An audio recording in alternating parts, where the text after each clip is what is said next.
Are we in? We're in. Okay. Let's see. Any questions on the readings? The ability to access your grades, is that okay? Are they up? They've been up, yeah. In the grade book? Theoretically, you should only be able to see yours.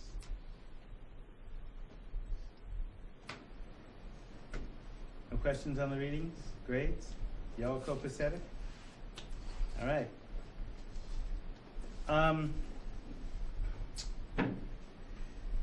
Continuing on, despite what the syllabus says, that we're not going to necessarily be talking about money just yet. We're going to continue on from looking at, oh, right.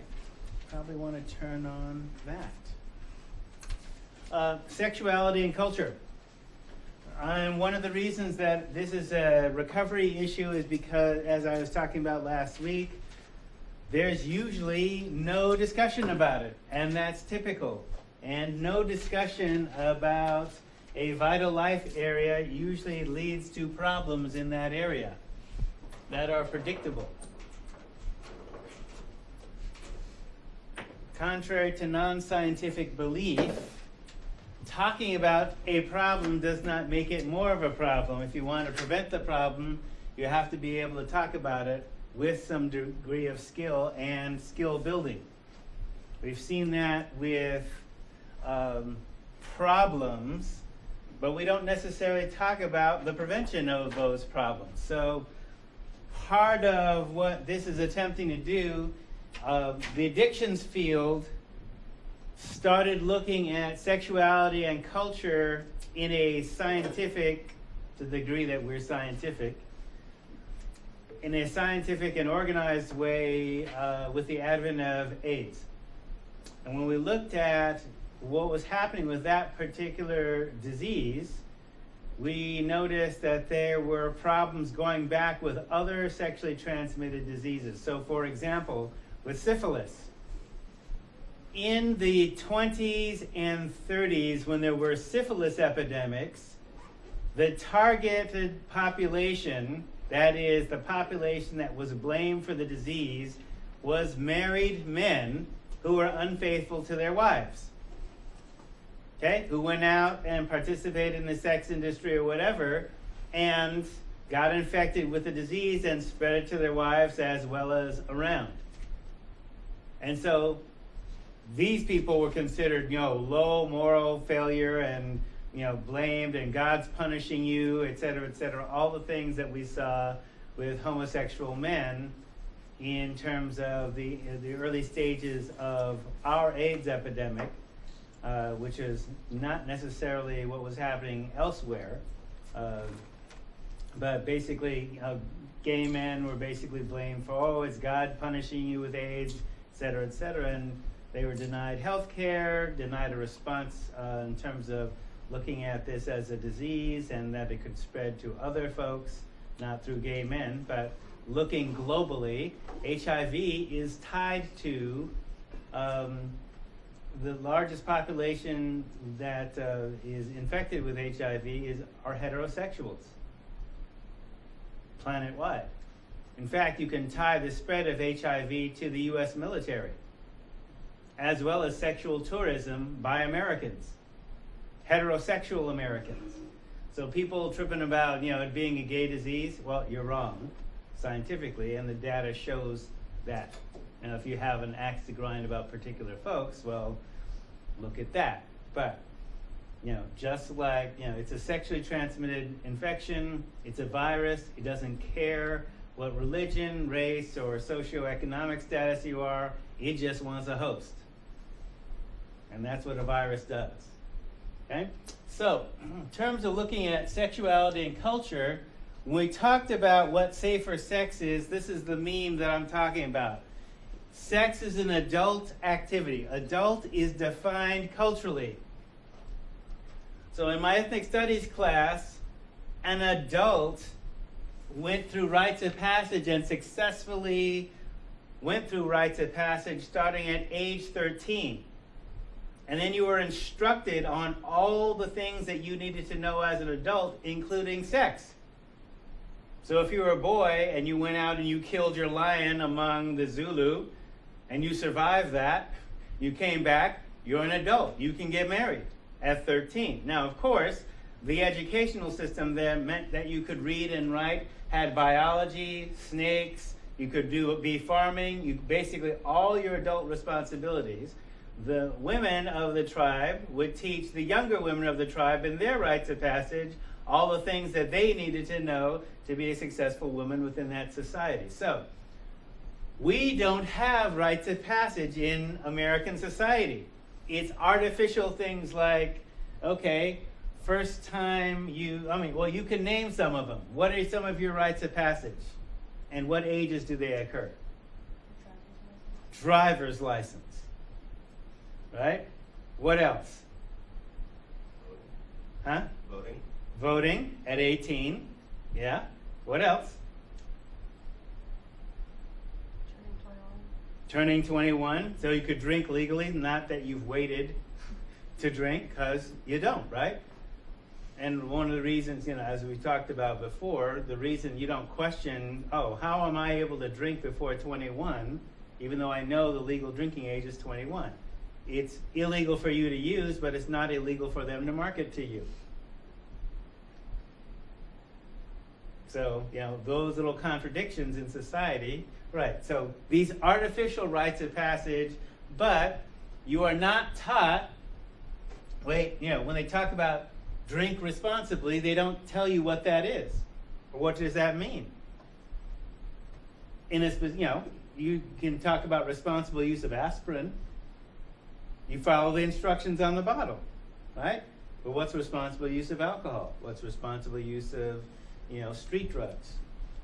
Okay, the reason you don't have responsible use of street drugs, that concept is there's no legal advertising in street drugs. So what do the street drug sellers want you to do? Use more. Use addictively. Repeat business. It's all a straight capitalist transaction. Okay, so an adult activity.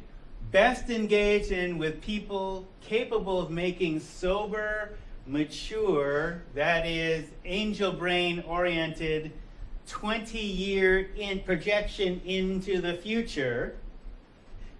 So that means you have to be actually capable of doing that.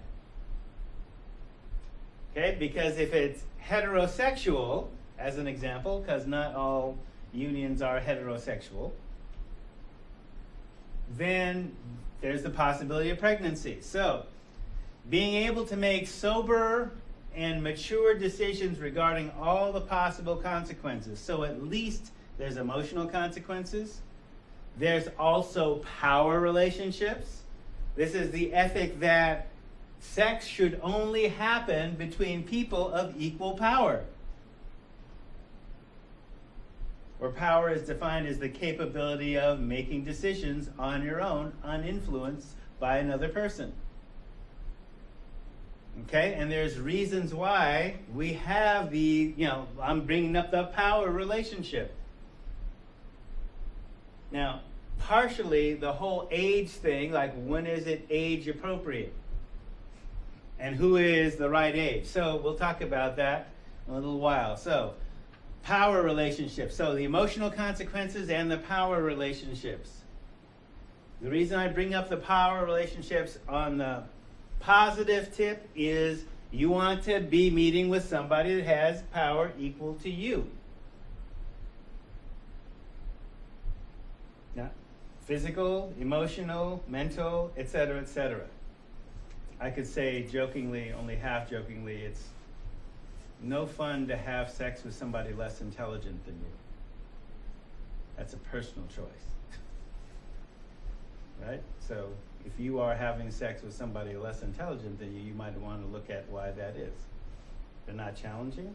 You want to have somebody that reinforces who you are at your best. Not take advantage of someone and not be taken advantage of. Sexually transmitted diseases, STDs, pregnancy, abortion, childbirth, child rearing, child support, child nurturing, child education, both the kids and yours, and the whole economic question.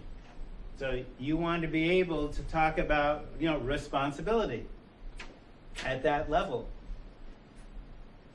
And can you do that? And if you can't, you shouldn't be knocking boots, perhaps, huh? But just as an ethic, if you're going to teach your kids that, okay? So the idea is not just teaching people about barrier methods or the plumbing lecture and that you get in middle school, or maybe, but also knowing the infection status of your partner or partners. Okay, there's a reason why we have home HIV tests that you can use on your partner or potential partners, where you take the swab and you send it in and the results come back to you. As my daddy used to say, son, well, he still says it, he's still alive, son, dope fiends lie to you. So if dope fiends lie to you, what about people who are infected or who don't know their status? Not just HIV, but also hepatitis and other sexually transmitted infections. So safer sex means not only dealing with barrier methods and all those other things, but also knowing the infection status of your partner or potential partners up front. Verified by science, not their word. This means communicating with them. And if they are unwilling or unable to communicate with you, they are not adult enough to have sex with. Hate being hardcore about this, but this dates back to a long, when I was Churchill's drug counselor in the 80s. It was a fact that 14-year-old girls, this was 1/3 of the HIV infections in the state of Oregon. 14-year-old middle school girls be infected by late 20 or 30-year-old meth heads who specifically sought them out because they could be sure that they were not HIV positive. The meth heads were, but the 14-year-old girls were not. And they thought, oh, I'm with this older guy, I'm mature, blah, blah, blah, blah. No, honey. So, talking with one of those girls, actually we had speakers where, I'm that statistic. She's 28, living with AIDS, et cetera, et cetera. At that point she had, antivirals and all the other stuff. But, I saw that repeatedly over and over again, okay? So, again, heterosexual transmission. So the plumbing lecture didn't help her. Nor threats about prosecuting the guy for statutory rape. Look, he's a con. He's a felon. Already done a bit. With that kind of pioneer ethic. Oh yeah, 100 years ago, well that's people got married at 14. Yeah, well okay, this is 1985, not 1885. Right? People are strange that way, right? So all right? So if you can't do all those things, best not to be knocking boots. Now that's a hardcore ethic. A lot of people are not going to do that. Or don't do that. Or maybe it's too late to do that, they think. Well, no. Think about what the consequences are and try and practice that yourself. If not, teach it to others. So the 21st century. Now, we were talking about that extensive piece around Scripture last week. Okay, you can use Scripture to guide your life, but remember when Scripture was written. 2nd, 3rd, 7th, 17th, and 19th century.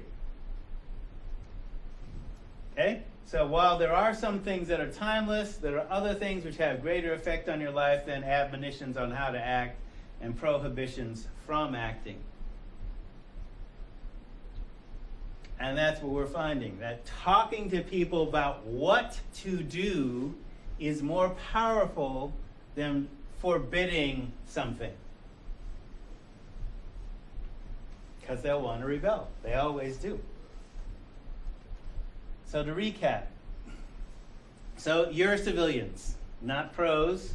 So you can also have opinions and beliefs. Now, professionals can have opinions and beliefs too, but expressing our opinions and beliefs can have health consequences and can be interpreted wrongly. Right? So a pro has to follow the science regardless of their beliefs. You know, my belief was, no, my 15-year-old should not be having sex. Now, I wasn't going to be down with, her waiting to get married or whatever. I didn't.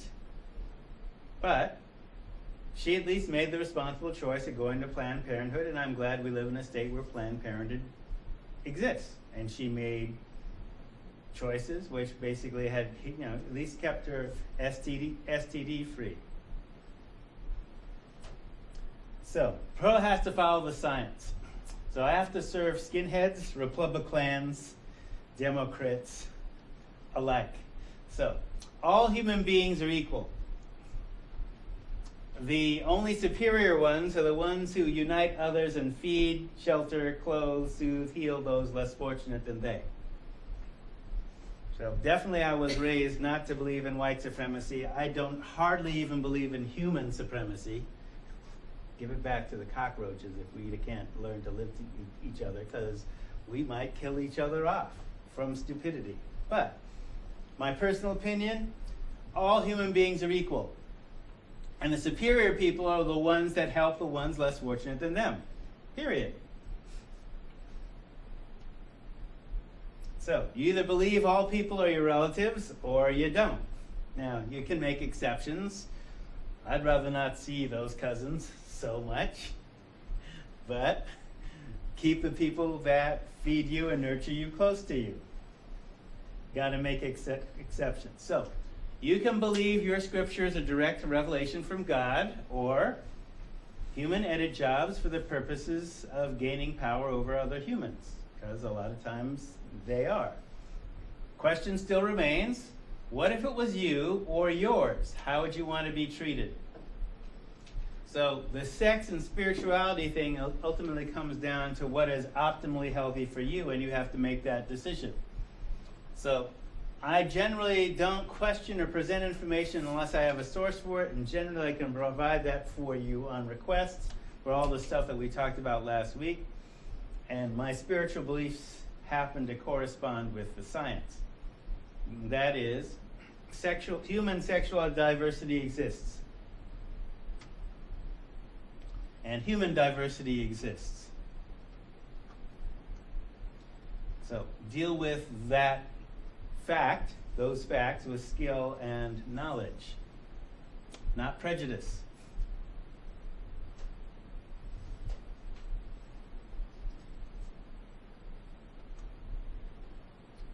All right, so here's an example of a way of looking at the differences